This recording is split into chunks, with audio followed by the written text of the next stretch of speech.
Hello, hello. Welcome to Listen to Your Own Medicine podcast. And today I have my dear friend and teacher, Mariu Gobbato, with me. Hi, Mariu. Hi. So good to have you. I wanted to invite people to start tuning in with a little breathing and for us to connect so we can receive and give all together in a similar frequency. So if you're not driving, please close your eyes and start connecting to your breath.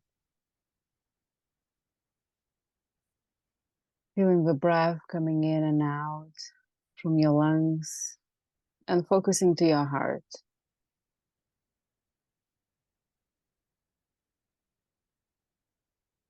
Relaxing into the space, wherever you are. Noticing shoulders are softening.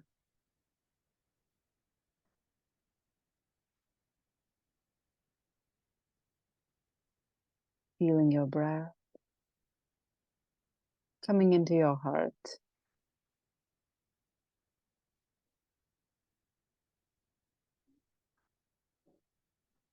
Allowing to center yourself and to receive.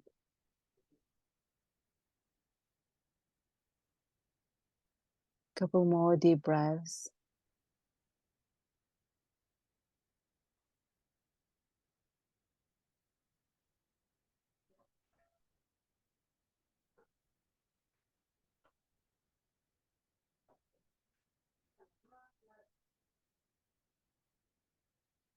And then you're ready, start slowly bringing yourself back.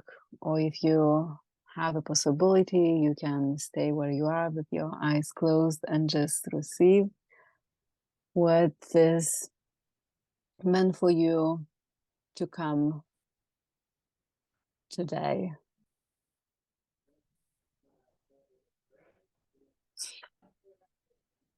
I feel strong energy already. So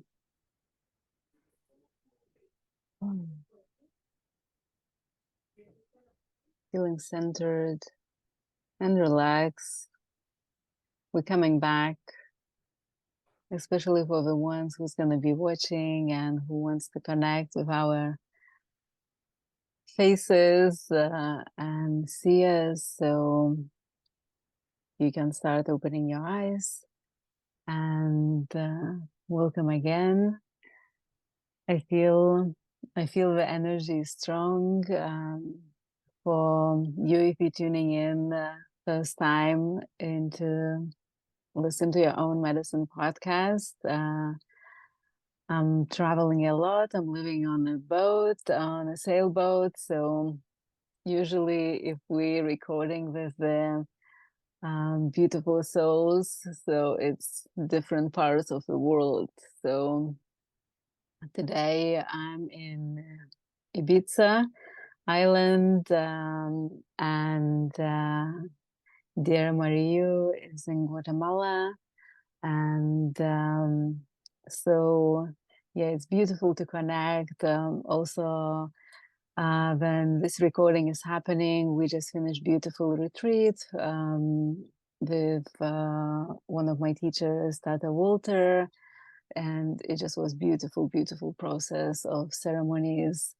And so I think you're all gonna feel the energies as Mariu is living in the sacred Guatemala lands and spending a lot of time in a ceremony as well. So the frequencies are high, love. So get ready to tune in and to receive the magic from different parts of the world, which I feel so blessed to share and to have you today. So we're having the second season of the podcast, and this season is really centered about soul remembrance. So what is what is what is it? Why we walk this journey and why we want to remember? and all the different ways how to do that, and how really to tap into our heart so we can find that way what suits us best, finding that pathway, walking that path with more ease, and finding that alignment in life. And today we're speaking about with Mariu about Mayan midwifery and about womb healing. About we're gonna touch all the beautiful things, of course, Mayan cosmovision, her journey, and I just wanted to introduce Mariu, so you loves can, allow yourself to receive her magic. And she is such a beautiful soul. She is Guatemalan Mestiza woman. She is a mother of three beautiful, beautiful children. So it's already for me, I bow to all the mothers, and this path and heart they sharing, and bringing those, men and women to the world, and teaching them, and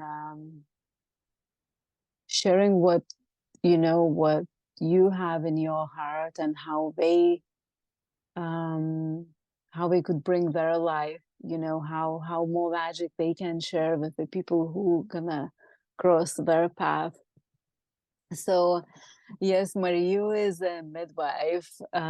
She's dedicated her path to all the plans, working with the Mayan midwives for 13 years now, and walking this path of teacher, as a womb healer, as a massage therapist. It just so much goes into your umbrella. um my heart is vibrating already. She's really, really powerful. So um yeah, and we met, I don't know, a couple months ago, I think June or May probably, this year, 2023. When it just magical, everything just happened like almost in 2 days. How we met each other, we started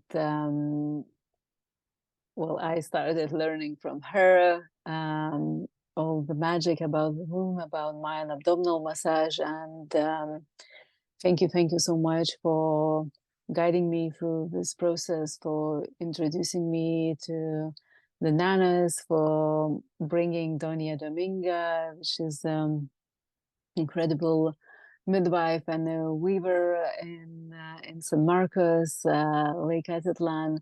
So thank you so much, and I will allow you and to open up your voice, as I'm sure everybody is waiting to hear from you.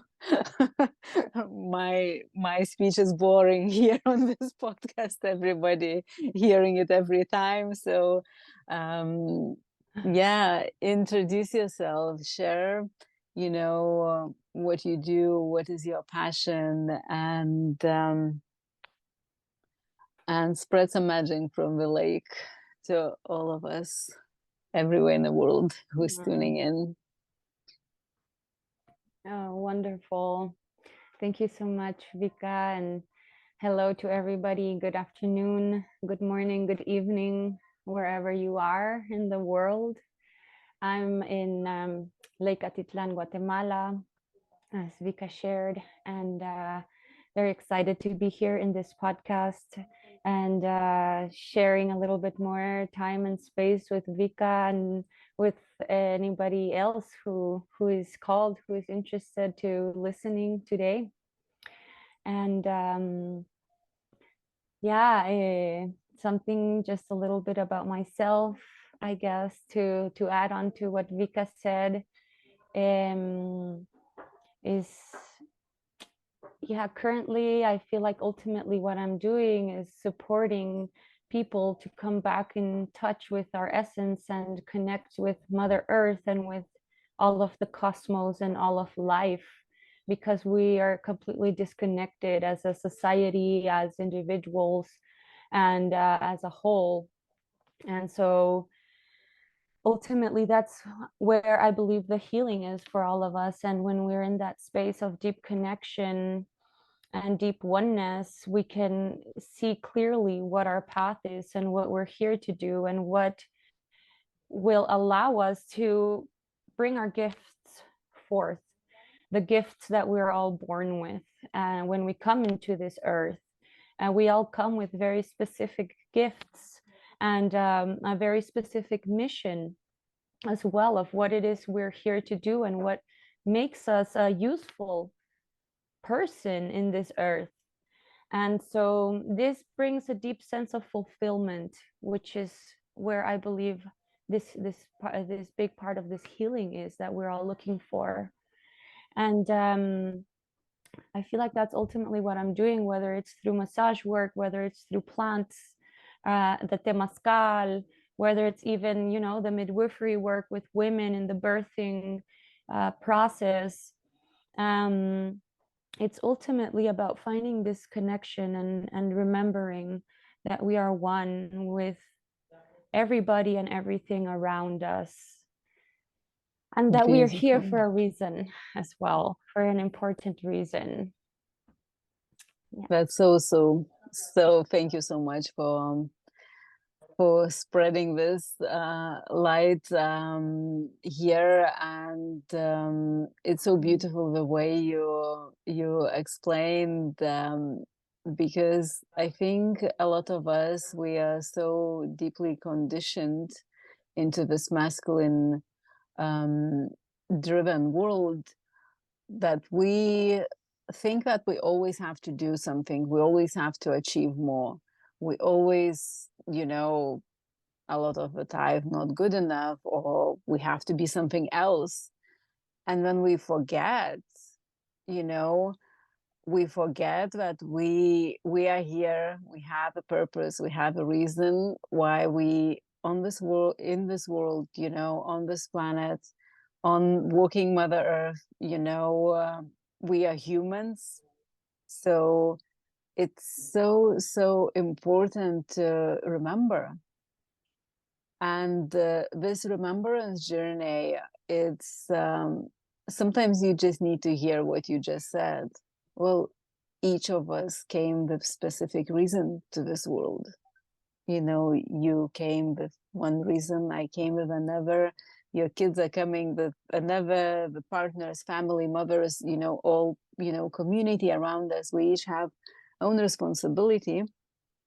And that responsibility, what we have, we came here to create. We came here to weave the life through our authentic DNA, what each of us are carrying in our hearts, in our souls. So it's a beautiful reminder in the very profound work you do. And it's very strong healing what people come to you and what we receive and the processes we're going through.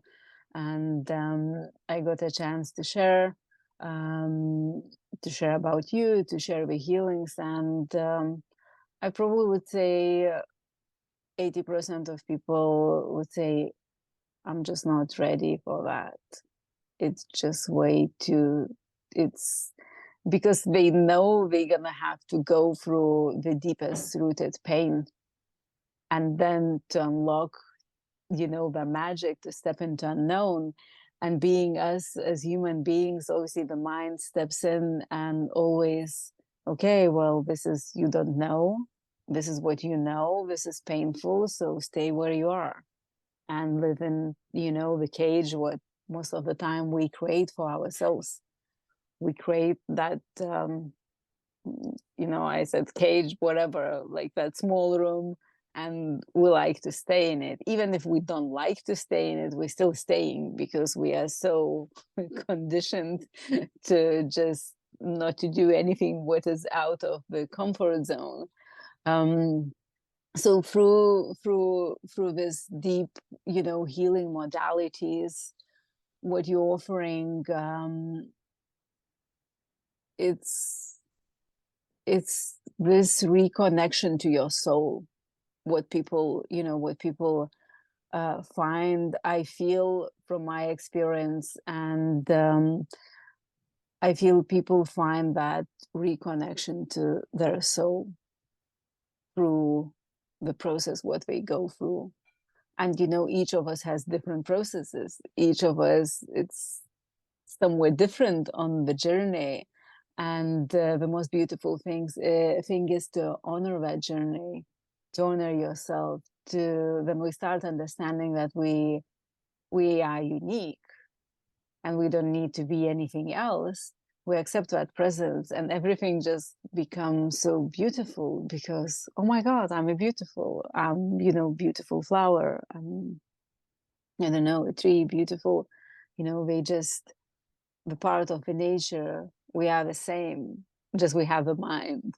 And the mind, of course, the mind is good. The mind can help us to create many beautiful things, it's needed.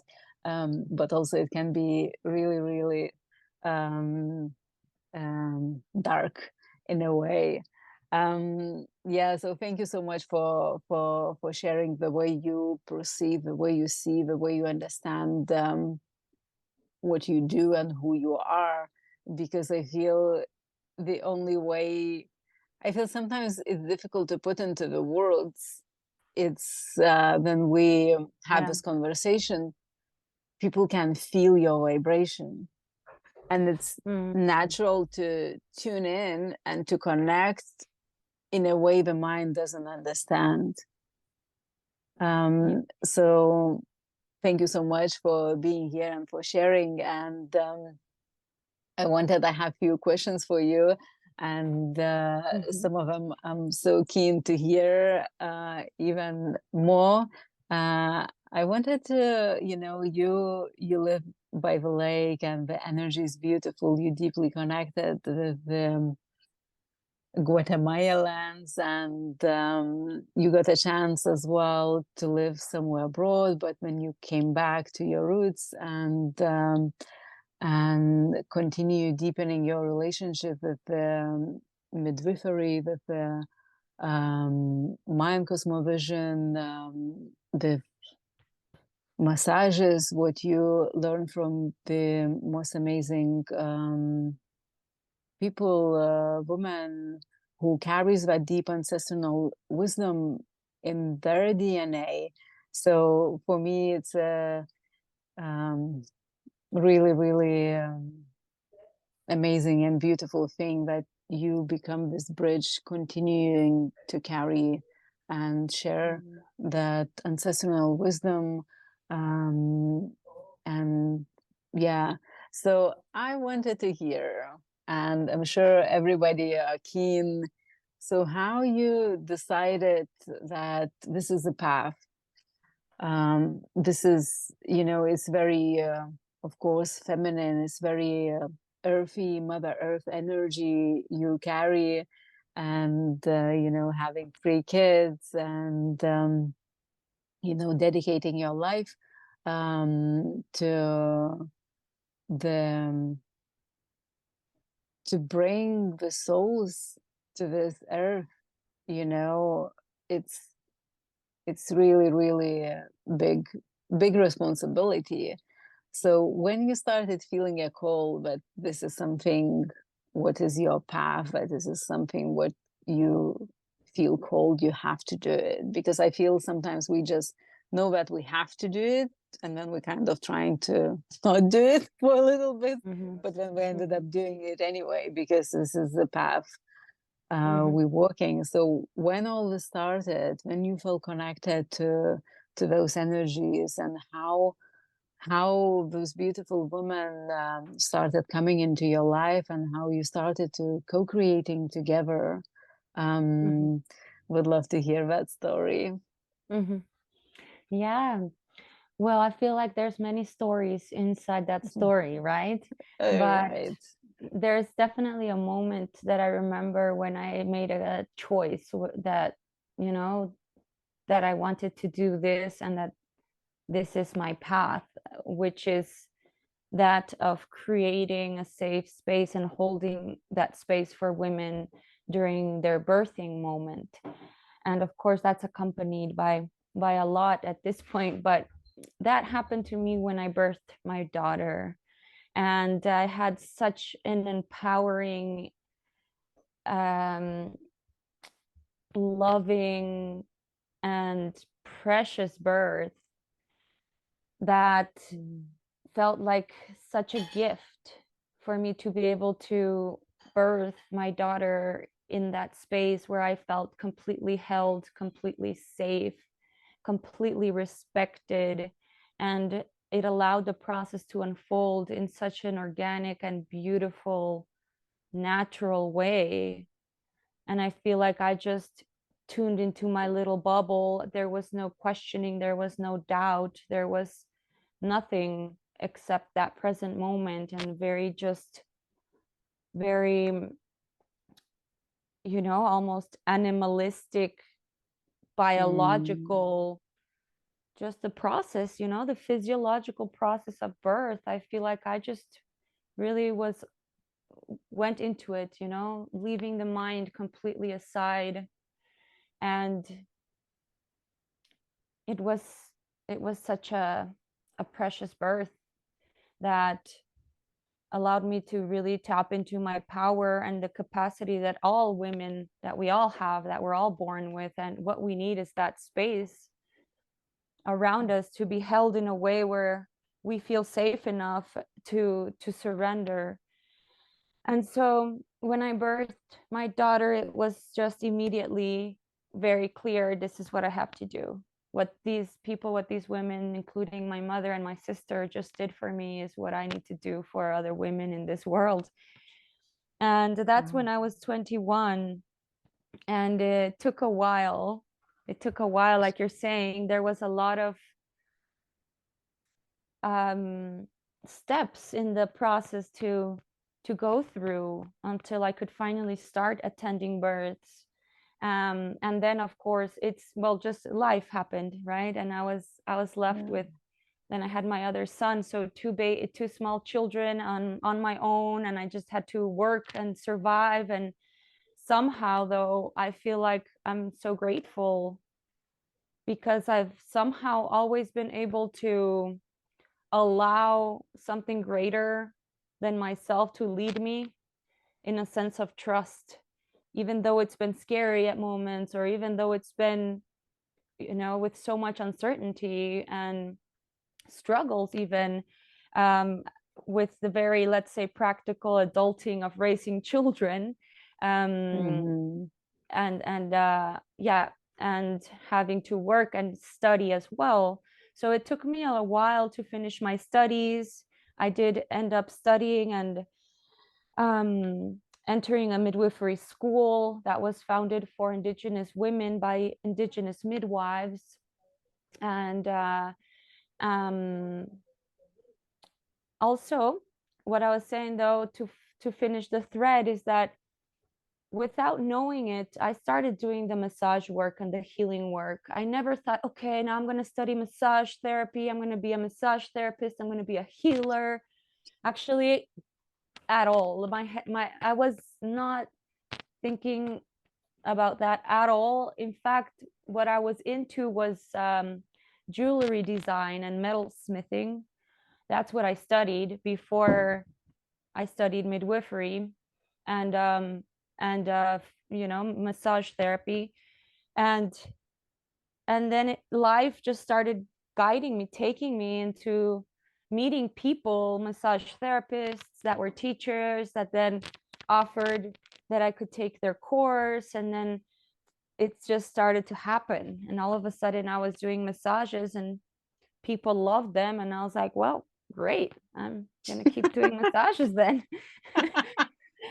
And more people coming, and And so I flowed with that, and for years that's what I did, you know. And I started really coming more and more into touch with this healing power in my hands, you know, that I think, well, when we come to be a healer, we bring that, we have that in our hands, we have that in our energy, we have that capacity to tune into the divine and be a channel for the healing. Because, you know, we as people, or as a woman, I'm not doing anything really. I'm just allowing spirit to move through me.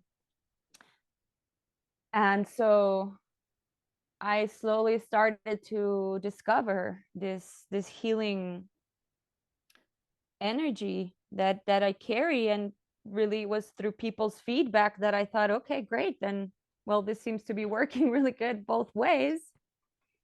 And it was something like I was so thirsty to learn, you know, and learn and learn and learn and learn. And for years I was just learning, practicing all kinds of massage. Then I started to get into plants more, study plant medicine from the ancestral perspective. And then all along this process I was doing the midwifery, but really just like in the background.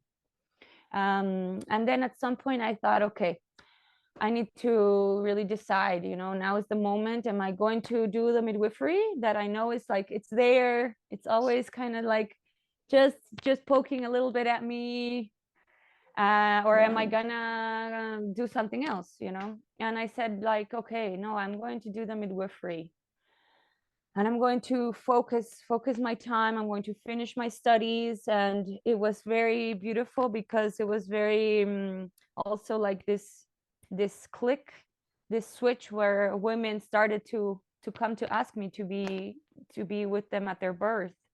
And it was all just, I see now, you know, it's like this divine agenda, you know, that how things of how things unfold. And sometimes in the moment we don't know, and we have no idea how it's going to happen, but we just say, but well, I just have to do this now.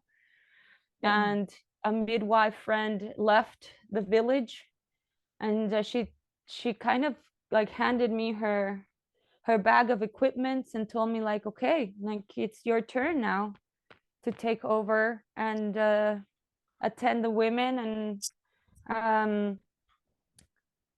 And so that's, you know, I started. And my sister was the first woman that asked me to be at her birth. And that's also something really special to me, of course, because she's my sister, and I was able to support her after she had also supported me so much during my process of becoming a mother. And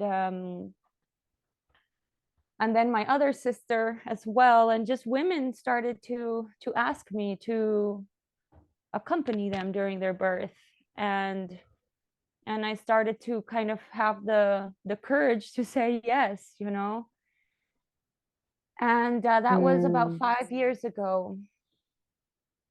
So now, yeah, I've been attending births for about 5 years, while I'm still doing the other work I'm doing, which is teaching my courses. And then also almost 3 years ago, I started working with a group of midwives on a very specific project to start a birthing center and a network of support for the midwives, the indigenous midwives. And I'm putting a lot of energy into that as well. We're doing education programs for the midwives. We're doing different income generating programs with the midwives, with things they already do, but just creating new products and teaching them a little bit about how to run a business, and ways to be more economically solvent. And supporting them, you know, also on the legal side of things, because there's a lot, you know, midwifery is political at the end of the day.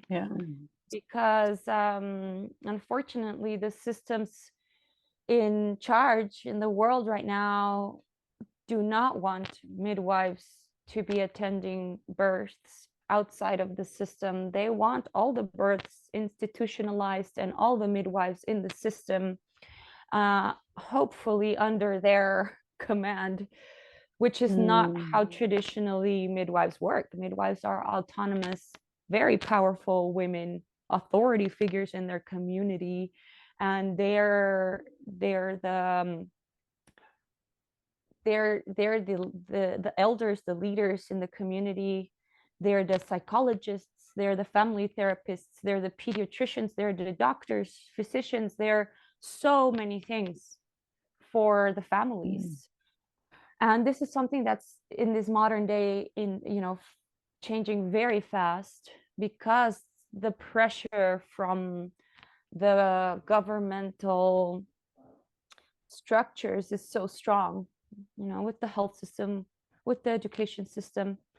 And so as they are not interested in having midwives working independently, then it's the work of the midwives is something that's threatened.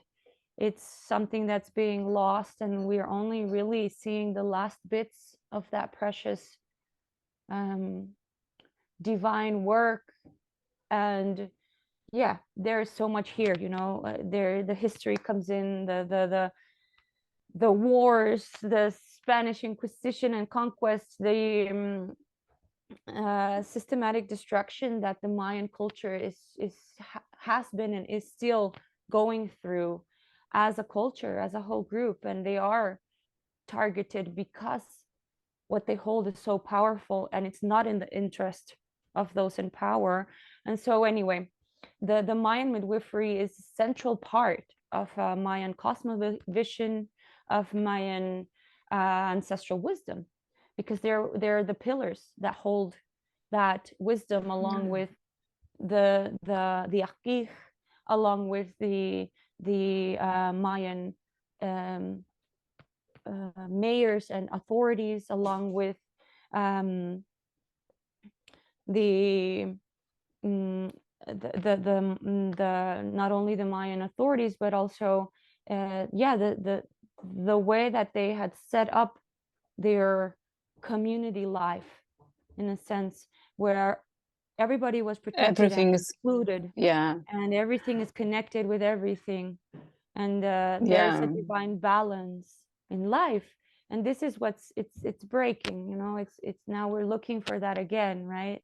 We're looking for that balance again now. And especially those of us in the Western world, where it's been a few generations of living out of that connection, we really have to work a little bit to get to it.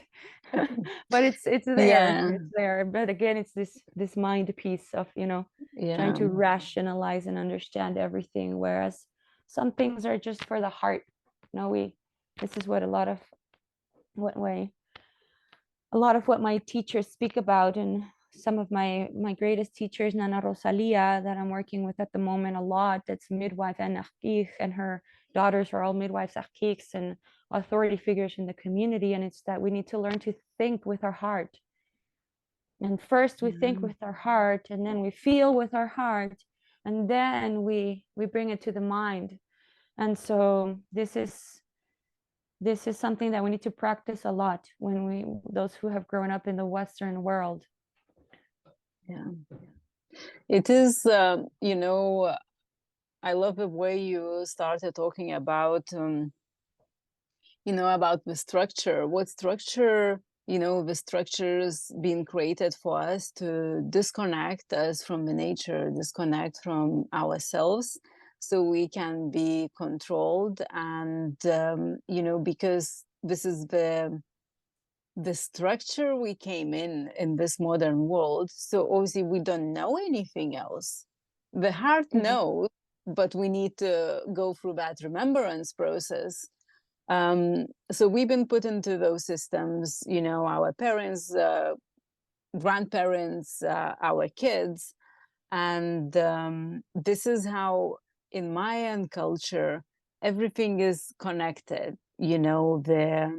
the leaders, the midwives, the family, because nothing happens without something else. You know, everything is supporting each other. Each part has the responsibility to support and do a thing. I feel the way we live in modern world, we like, okay, it's work or business, so I have to do that. Then I have my family. Then I have maybe what I like, but probably no time for that because I need to work, because I need to have more money, you know, or I need to do always to do more. But I feel in that, you know, material part, which is like it's important, but everything is going that side. And then family, okay, family. So family, what is family? You cook and you provide. Basically, the family is that you provide. And I really understand you because I was a single mother as well. And my daughter, she's adult now, but still like a baby. Probably for all the mothers, it's gonna it's all life. It's they still little babies. But I really was in a similar energy because I had to provide.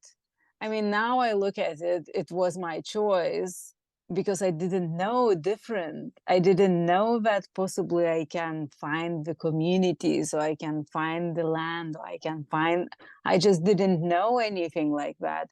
What I was taught that I have to bring, you know, food on the table, make sure she's going to school, make sure she is having everything, but the heart is kind of secondary place, isn't it? Of course, we intuitively as a mothers give love, and we look after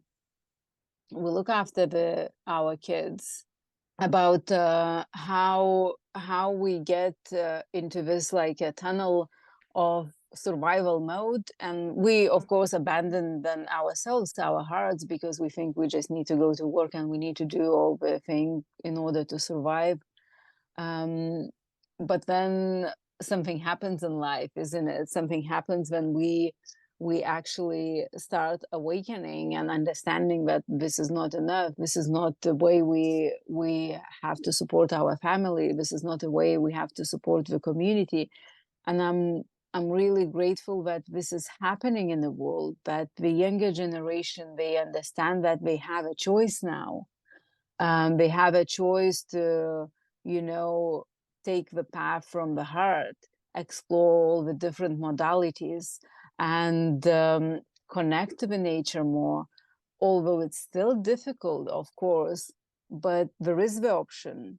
There is more, I don't know, I feel like it's more freedom, but in a good and in a bad way, isn't it? It's always both sides. It's more freedom to choose the things what maybe might not support us in a way, but there is a freedom to choose the things what actually gonna bring us back to our heart, gonna bring to that connection.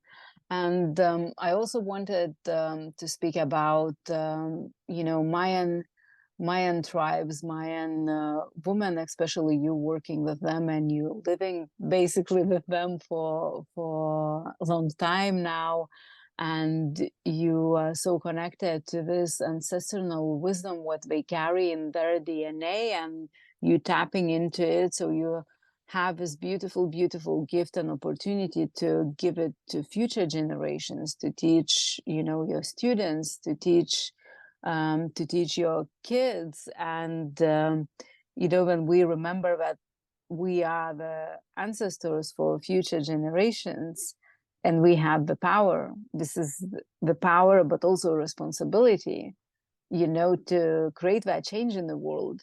And for you witnessing and even in those days still noticing and seeing how the government, how all the political things, they are trying to push the Mayan wisdom, push it kind of off, so they can still have the control.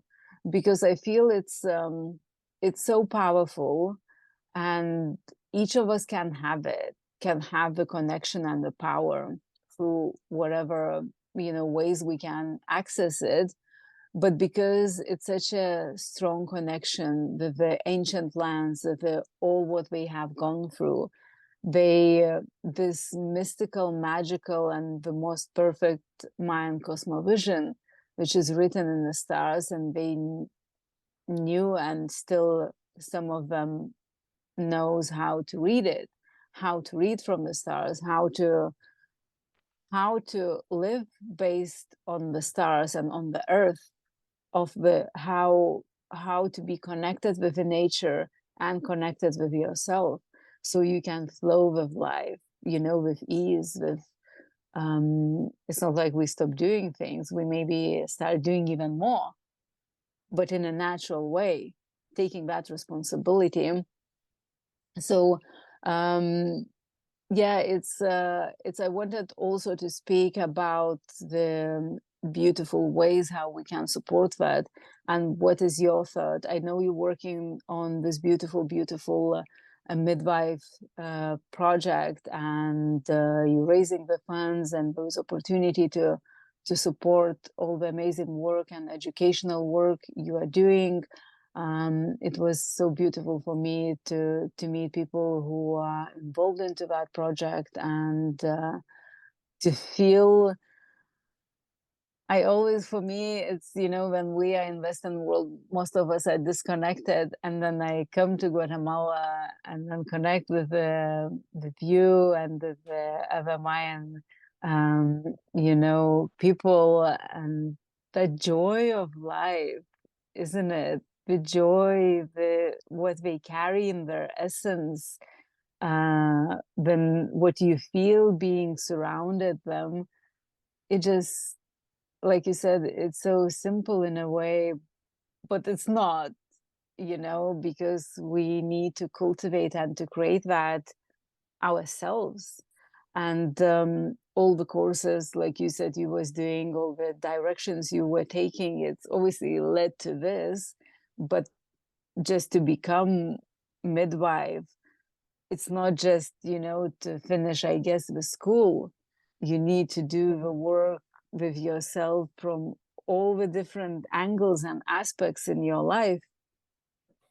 So you come into that strong power, and that's why people start coming to you. That's why, because you don't need to say, almost you don't need to say anything, because they can feel it. And it is really, really important. And I wanted you to share maybe like something from Mayan way of living. Um, we probably not gonna go deep into cosmovision, but basic how what would be advice, like if I would come to you on the first day and as a woman, and especially we lose ourselves like many times during a lifetime, isn't it? What would be your advice, what to do? Shall I go, I don't know, to the wilderness? Do I need to work on my womb? Do I need to reconnect with my ancestors? What do you think is really important for us as women? I really, because it's such a midwifery is a part of everything, especially in the Mayan communities. But we hear talking about women because you work with women, Yeah. it's mainly, of course, men sometimes, but it's men, they don't give births, this is the power what we have. So what would be your advice for the woman who possibly maybe, I say lost yourself, but sometimes we don't know that we're losing that connection with ourselves. We don't understand. Sometimes people think like, oh, this is doesn't work in my life. It's just so many challenges, or something is really doesn't serve me anymore. So what steps to take, where to go, what to do, how to find that connection with the soul, with the power what each of us have inside us. What do you think? Yeah, well, a few things that come to me. Well, first, on a personal note, just to finish with that, is that all of these, everything we do is part of that process that you said, you know, in somehow leading us to our purpose, or to where and what we need to be doing. And we also, one of my great teachers, Tata Carlos, speaks about this and says that we come with 3 gifts. And this is our divine work. And so it's, for me, it's first I developed the healing, and then I developed the midwifery, and I still have to develop my 3rd gift. And so this is, you know, this is how he sees it. And just on this note, all of this Mayan wisdom has been carried down orally, practically, in people's lives, in people's kitchens, in their homes, in the way that they survive, in the way they plant their corn. And what you were saying, you know, to speak with the stars, yes, this is what the ancestors used to do, the grandfathers and grandmothers. And not only with the stars, but with the clouds and the trees and the rocks and the stream and the animals. And they were in complete communion with all of life, not feeling like they're this separate thing watching everything happen, right? And then I want to share a little bit about kind of finding this purpose, which is what I think, finding our purpose, which is what you're talking about, or finding our healing.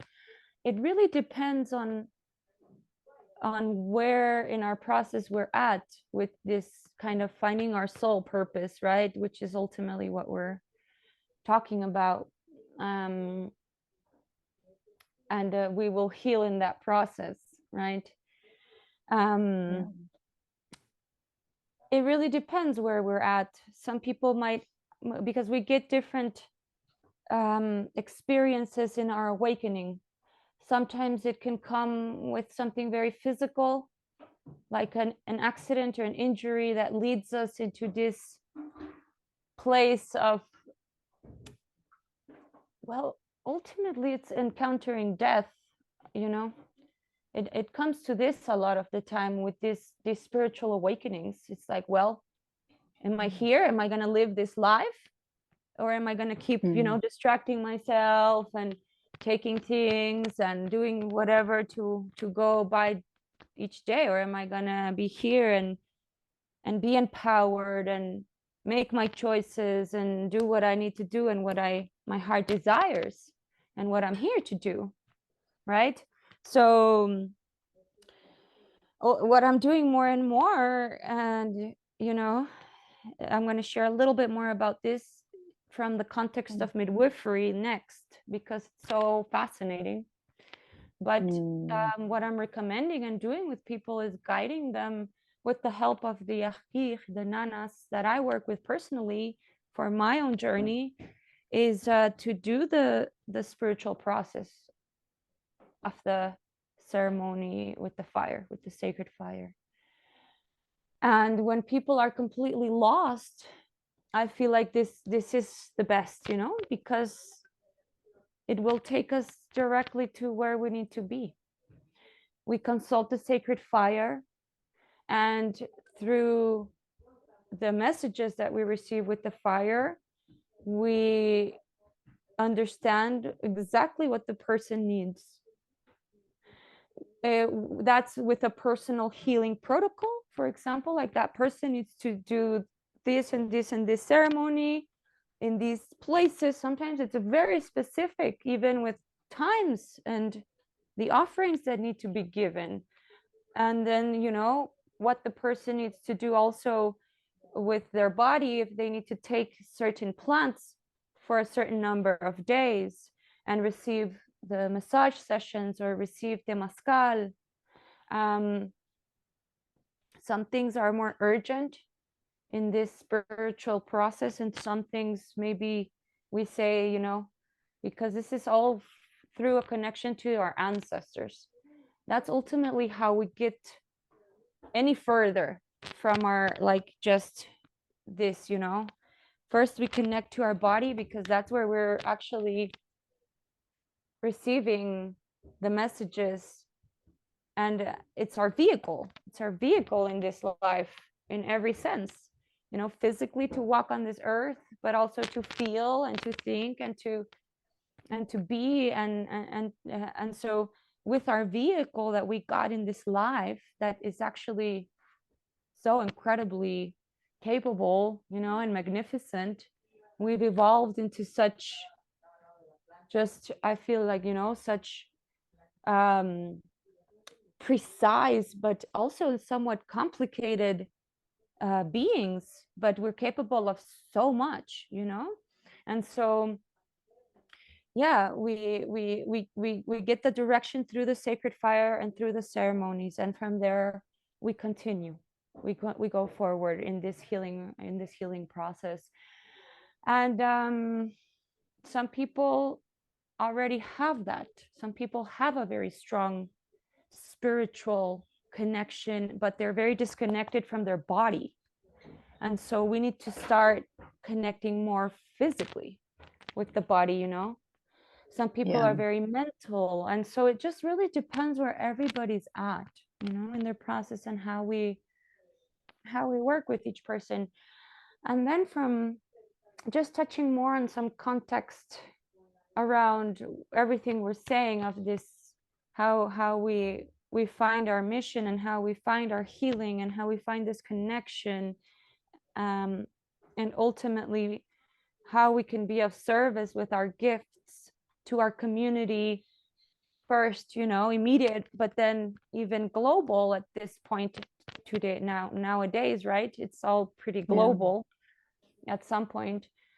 The midwives, all the old grandmothers tell a very beautiful story that to me is fascinating, of how they start to work, because they start through a very intense process of initiation, usually through a lot of disease, because there's so much Mm. rejection because of the all of that, what we were saying, of the systems that have come to be in place, and the westernization of the Mayan culture, and the loss of their values, that there's a lot of resistance in Yeah. accepting the divine work of midwifery. But midwives are born with that gift, and the midwife that attends the birth sees the signs, and the signs, we're all born with these signs of what it is we came to do in this world. It has to do with our nawal on the day that we're born, but there's other signs as well. For example, midwives are born in what is called a veil, and it's a protection that they're born with, and it's the amniotic sac, and it's a very small percentage of babies, in English it's called on call, that are born on call, and it's with the membranes, the amniotic sac over their head, and the midwives call this a veil. This is a sign that if it's a girl, that they will be a midwife. If it's a boy, Mm. very likely they will be an akih, or a bone healer, yeah, or a herbologist. And so this is just one of the signs.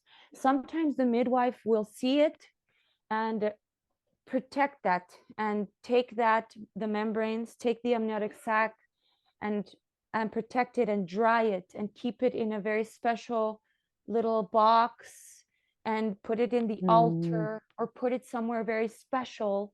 And when that girl is about 13 and she's ready to receive her work, they will give her that her veil, and she will keep it kind of as an amulet, as a power object in her altar. And it will help her to connect with her grandmothers so that they can guide her, because that's what our ancestors are here to do. They are the stars that you were saying. We speak to the stars. We're speaking to our grandmothers and grandfathers that have passed, because they are guiding us now. And so it's really only they that allow us to connect, that allow us to be here and actually in this world on so many levels, right? We're here thanks to them. You know, they're the ones that have walked their path, that have lived their lives, and that have given life to us. And then in that way, we will give life to our children, and they will give life to our grandchildren. And so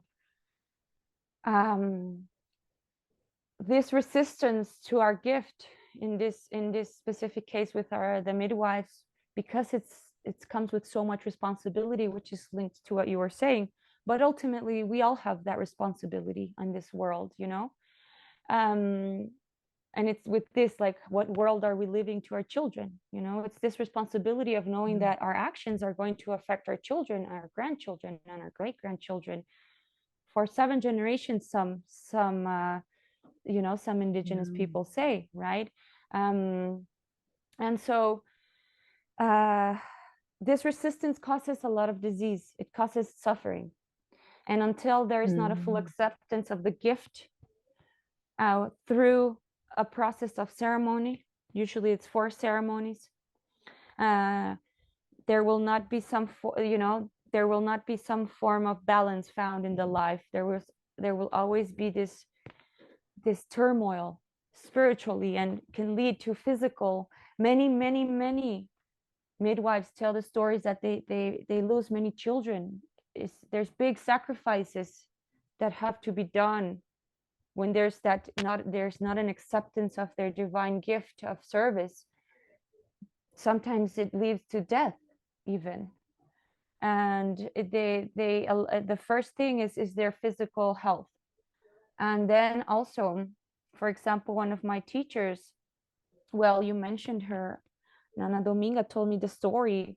At some point in her process, she had accepted her gift, but her husband told her she couldn't do that anymore. She just couldn't go out to work because she was leaving her family and her home to do that. And it was not okay. She had to stay home, take care of the home, the children, cook, and do what all the women need to do. And so she said, okay, fine, you know, because actually, unfortunately, all of the westernization and Catholic religion has led to strong sexism in today's Mayan and Guatemalan culture. And so the women have to listen to what the husband says, and that's the last word. So she said, okay, you know, if you're saying I need to do that, that's what I will do. And he got terribly ill. He got terribly ill. He almost died. And in her dreams, she got the message by grandmothers that were coming to speak with her in the dreams, saying, you see, your husband, he's going to die if you don't pick up your work now and start doing your work. And so he had to accept that was her work, because he was going to die if he didn't accept and allow her to do her work. And this is something really big, actually a big theme in the midwives' lives, that the husbands, they're the only women that are allowed to do what they say because they need to go out at whatever time of the day and night, whenever a baby's going to be born. You can't decide on that. And so they have the authority to go out and walk in the street whenever they need to. And it's not the husband who decides. This is something very special of midwives. But they struggle a lot. And sometimes the men, of course, have a hard time accepting this. But a lot of times it's beautiful that you hear that, yes, the midwives' husbands are there supporting them. A lot of times they're alone. They're single women too, that, you know, that have to, because they don't have that understanding and that support from the family. And so in this process of becoming a midwife, this goes along with all of the healing work and the ahkik work, which is the spiritual work. Yeah, there was about 17 spiritual and healing specialties in the Mayan medical system, of which today there's only about 4 or 5 that are mostly alive, but there's still more. For example, this is the ahkik, the bone healers, the midwives, the herbalists.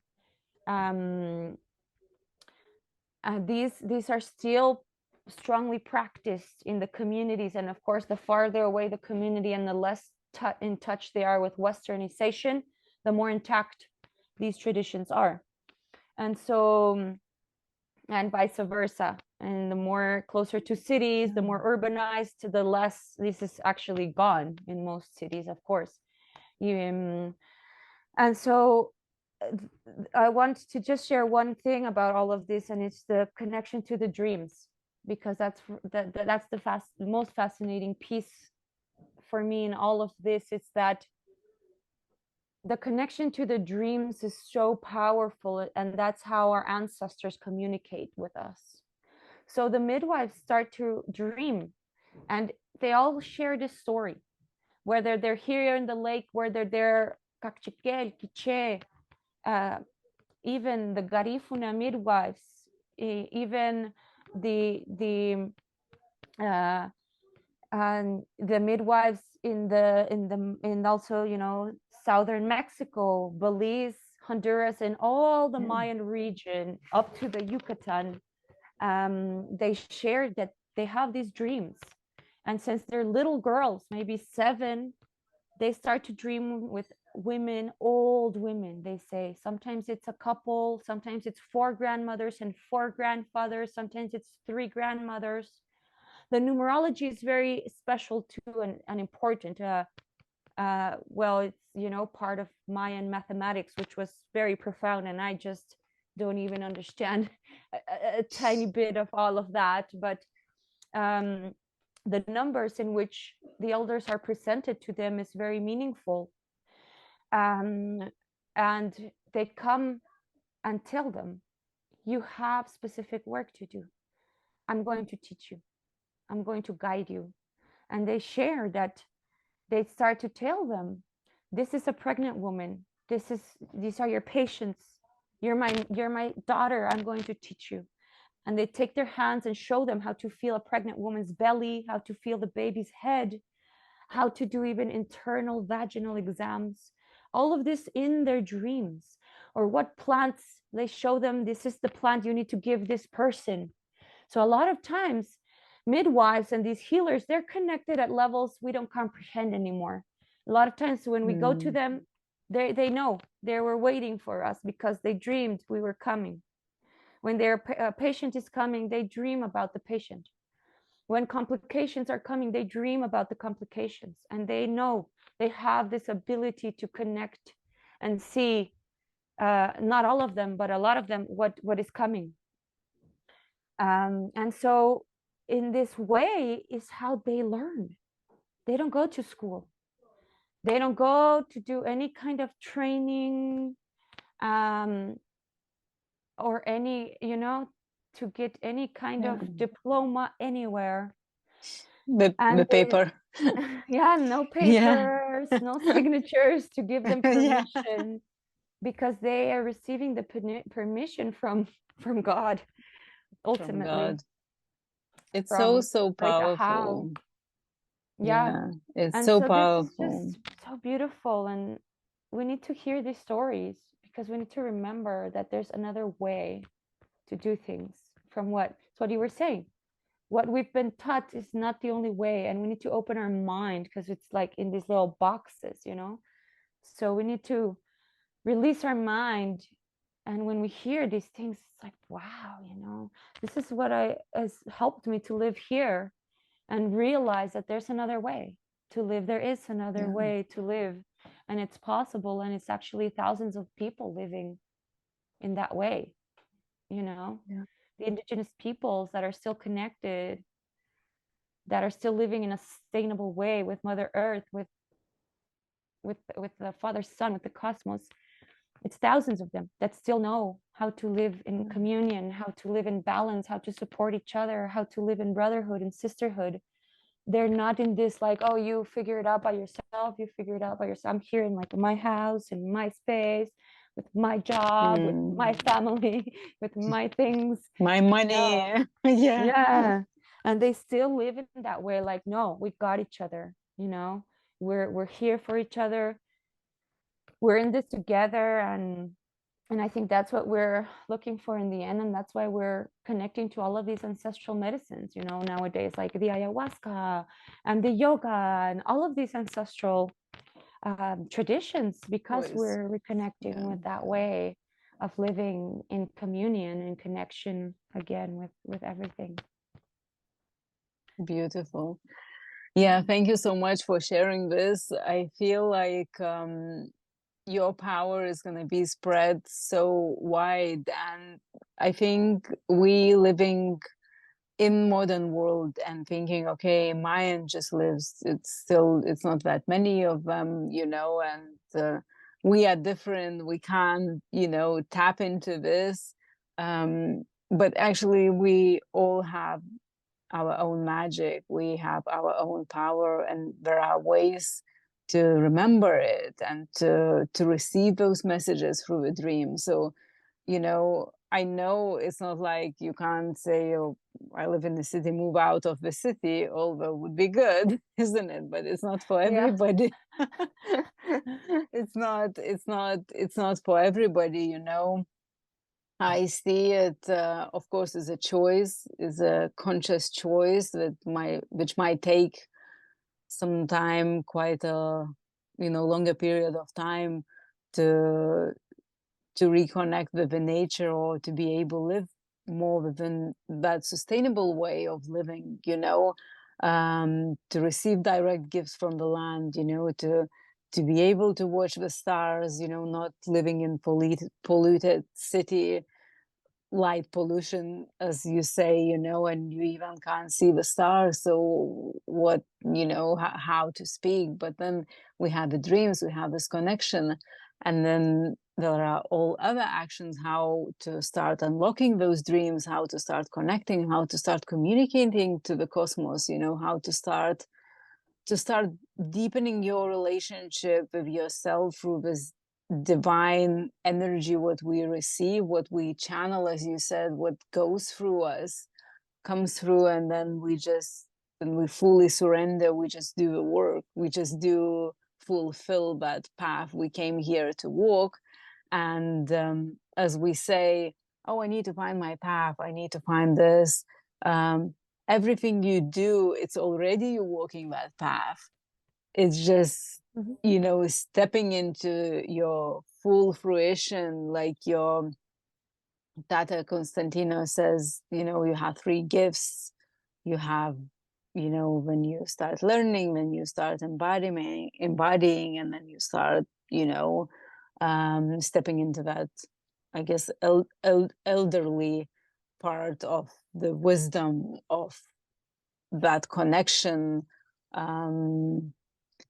It's I don't know, it's just so much, and every time I think like I ask something, we just could go deep, and it's really an honor to have you here, and I really want to thank you for everything you do, the work you do, and agree to spread this message of Mayan wisdom, of your wisdom, to show the world that it's possible. It is possible. We need to find that faith in our hearts through a fire.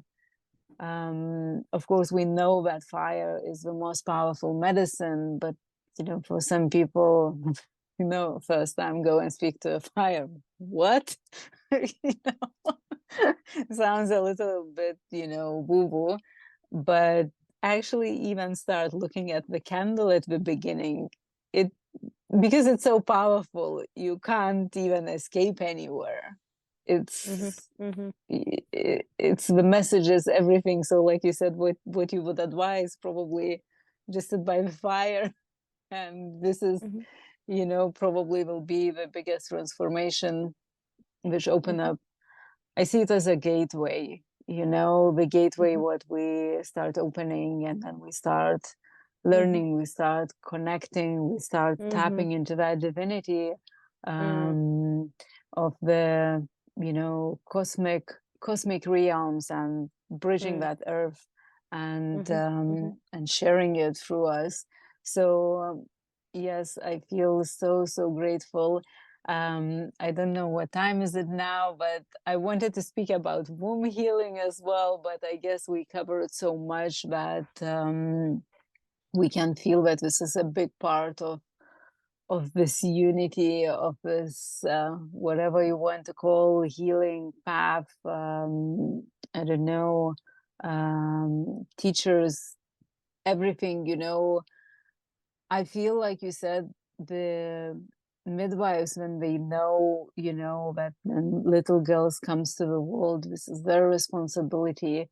And it's when you start connecting more and more with Yona, while understanding, those messages, those connections, it's just magical. It's actually the magic, what the mind can't really grasp a lot of the time. But also looking at Mayan cosmovision, I see it as a science. It is a science. We just can tap into the magic and receive the magic through this deep science, this limitless book. Then for me, then I look at the stars, and I speak to the stars, and then sometimes I feel like, how, it's already written, you know and each of us have this map inside us, which is come came from up there. And we even can't, for me, it's like, it's fascinating, but also to witness and notice how every time you connect with the stars, you unlock something. And it's just like step by step, it's the stars are leading you to your truth, to your path, I guess, to your magic, to start seeing that invisible side, and Mm-hmm. stop expecting it just be, you know physical, what Mm-hmm. eyes can see, because when we close our eyes, we, I guess, see much more, isn't it? Mm-hmm. Mm. So thank you so much. I am Mm-hmm. gonna put everything in description, how people can connect with you. Amazing. Um, yeah, how they can find you on Instagram, how they can support the Midwifery Project, and Mm-hmm. spread this beautiful message. This podcast probably will come out at the beginning of October or at the end of September. I've been last 4 days in the portal, so today I'm landing, understanding what is the date Mm-hmm. and what we're doing here.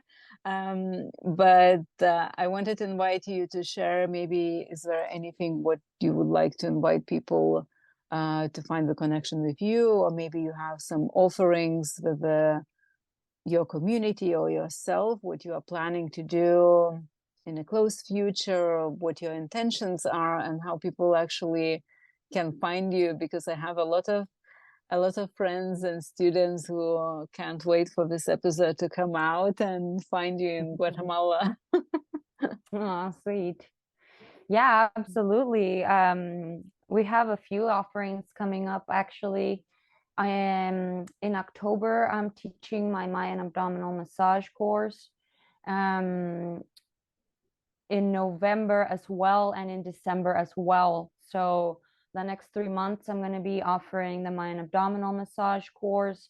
The best is just to get in touch with me, writing at mayamassagguatemala@gmail.com, specifically for the course.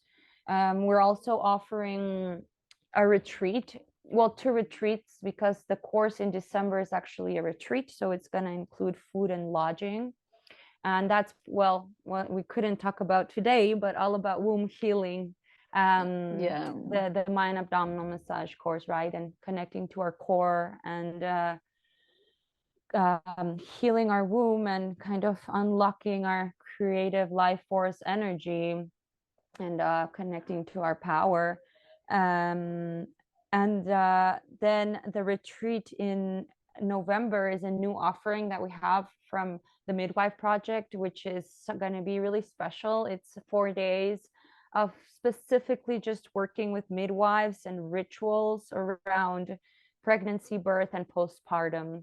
The rituals done during the pregnancy, during the birth, and with the placenta, and with the baby and the mother in postpartum, and the temazcal, the plants, the massage as well. So it will have a lot of the womb work in it, but really focused around the rituals and the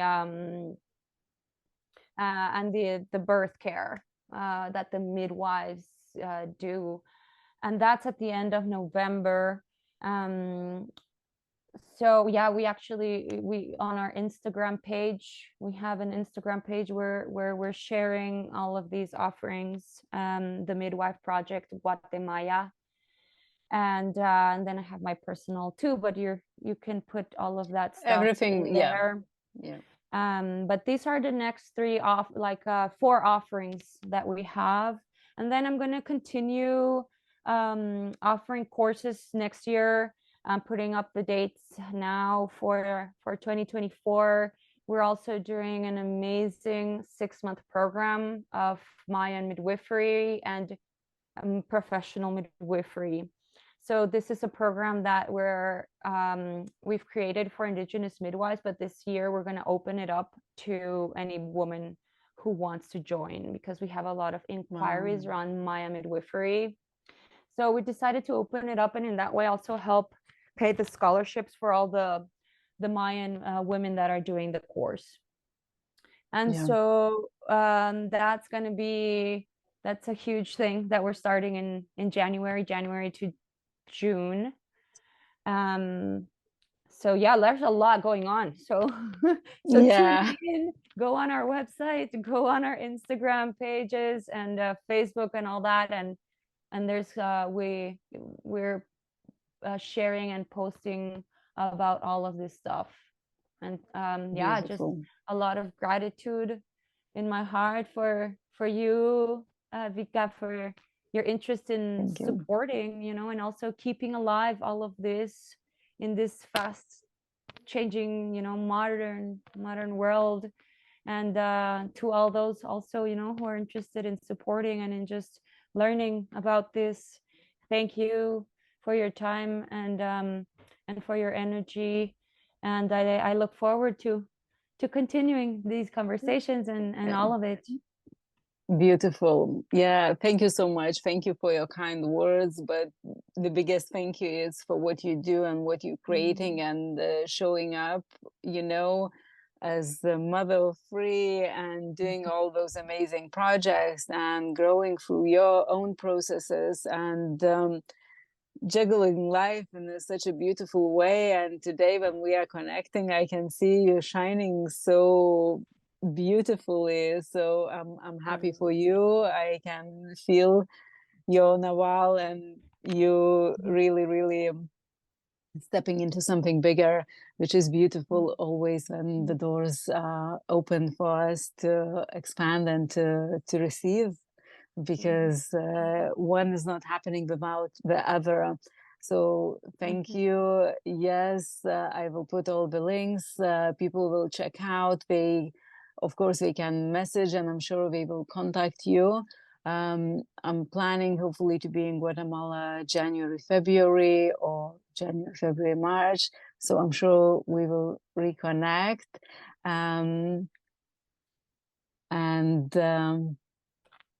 Yeah. And thank you for being who you are, such a beautiful soul. and giving your precious time for people to hear and to connect with the energy from the lake, with your energy, and to, I feel like you're gonna light that fire in people's hearts to have, you know, this faith to find and ignite their own magic. I see it as a magic, because then we find that connection and allow ourselves to walk this path with no resistance, or whatever, even the resistance in the beginning, but transmuting that into the truth, into the peace. It's we start living life effortlessly, and we start allowing those energies to flow through us, and just enjoy life, enjoy this physical life, what we have here. And we have, you know, we have the ability to experience with pain, to experience with joy, to experience with beautiful connections with other human beings, you know, with the animals, with the plants, with the, it's, we are so, so blessed to be on this planet. But we forget, we just like to abuse the earth, you know, what else you can give me? I'm just like, need more. We need less to be more. And then we will understand that, then everything will change. Thank you, sister. Thank you Thank for your you. words, and I love you. I hope I love you. you're I well love over you. there, and exciting to know that you're going to be back here in these lands, and yeah, we'll have some more time to share. Beautiful. For sure. Thank you, sister. You're welcome. And thank you everybody who is tuned in on the podcast and listened, and everybody who's going to be watching me sitting in the stables and you shining your light from the lake on the YouTube channel. Oh my gosh. I love you, sister. Love you.